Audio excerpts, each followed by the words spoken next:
Hi friends, तर हे बघा मी माझ्या शेतात आलेले आहे आणि हे बघा हे आमच्या लेकी आहेत. 1 महिना झाला आमची वाट बघतात कधी येणार कधी येणार आणि फायनली मी आले. तर असं पोट दुखतंय ना माझं प्रमाणाच्या बाहेर, त्याच्यामुळं बघा तरीही ह्यांच्या समाधानासाठी हे हुरडा ह्यांनी भाजायलेत आणि मी आलेले आहे देवाच्या पाया पडण्यासाठी. तर बघू काय परिणाम होतंय का, देवाचं करून माझं पोट राहतंय का नाही. तर असू द्या चला.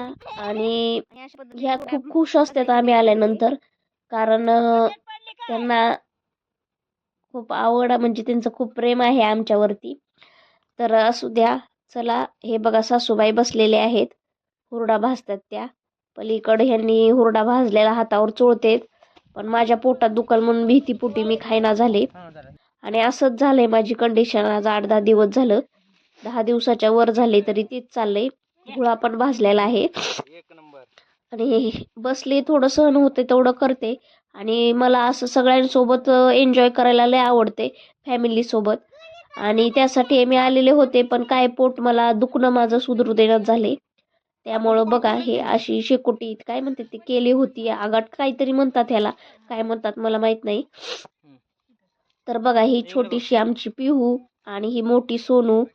तर ह्यांचं चाललेलं आहे शेतात पार्टी. आणि आता निवदाची ही करायला तयारी देवाला जाण्यासाठी. आणि तुम्हाला पण फॅमिली सोबत आवडतं का, नक्कीच सांगा. आवडलं तर लाईक करा, सबस्क्राईब